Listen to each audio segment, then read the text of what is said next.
গতকাল রাতে সবাই গিয়েছিলাম পুরান ঢাকাতে বিসমিল্লাহ কাবাব ঘরে খেতে। আর রাতের বেলা বের হতে খুবই ভালো লাগে। সবাই তো সেজেগুজে রেডি হয়ে বের হয়ে গিয়েছি। এখানে আমাদের গাড়ি আমাদের জন্য অপেক্ষা করছিল। তো আমাদের একটু লেট হয়ে গিয়েছিল সবাই একসাথে বের হতে হতে। তো কিছুক্ষণের মধ্যেই যেহেতু আমরা গাড়িতে করে গিয়েছিলাম, তো একটু পরে দেখা যায় আমরা আমাদের গন্তব্যস্থলে পৌঁছে গিয়েছি। তো এসে দেখি এখানে অনেক ভিড়।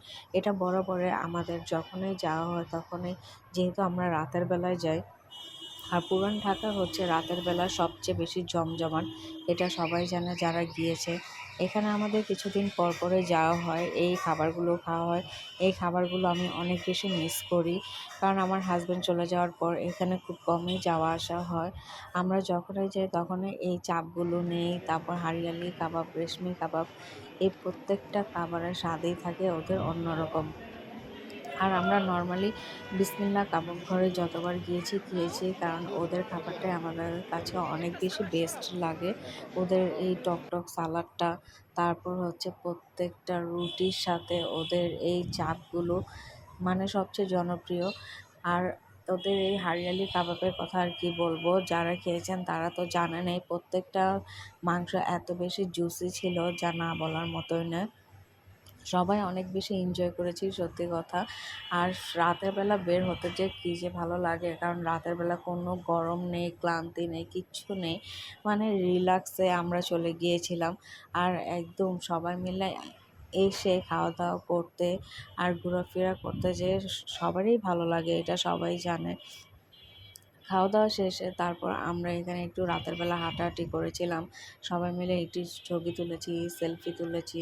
আর ওদের কাবাবগুলো ভাজছিল এখানে কত সুন্দর করে। তো এখানে আমি একটু ভিডিও করে নিয়েছি। প্রত্যেকটা এরিয়ায় ওদের অনেক বেশি যানজট ছিল। আর গাড়ি টাড়ি তো নিয়ে বের হওয়া পসিবলই ছিল না, অনেক কষ্ট হয়ে গিয়েছিল।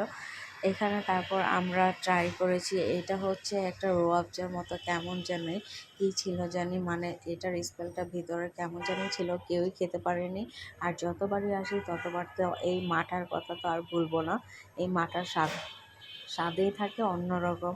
আমরা প্রত্যেকে সবসময় ট্রাই করে থাকি খাওয়ার পরে, কারণ খাওয়ার পরে অতিরিক্ত খাওয়া হলে এইটা খেলে সবচেয়ে বেশি ভালো লাগে, একটা ভিতর থেকে রিল্যাক্সিং একটা ভাব চলে আসে। এই লোকটার মাঠাটা এত বেশি মজা, আমাদের সবসময় খাওয়া হয় বরাবরে। তো মাঠা খাওয়ার পরে তারপর চলে যাই আমরা জুস বারে। হয়তোবা আপনারা বলতে পারেন যে আপনারা এত খাবার কিভাবে খান। এইখানে তারপর মটকা, মালাই চা আমরা ট্রাই করি। হাঁড়িতে করে এই চাটা খেতে খুবই ভালো লাগছিল। দেখেও একটা ঐতিহ্যবাহী একটা ভাব চলে আসছিল। তারপর আমরা কফি ট্রাই করি। কফির পরে এখানে মাঠা, কফি আরও অনেক কিছু। তারপর সবাই মিলে একটু ছবি তুলে নিলাম এখানে বোনরা মিলে। কারণ আমরা সব বোনরা দুলাভাইরা মিলেই গিয়েছিলাম এখানে।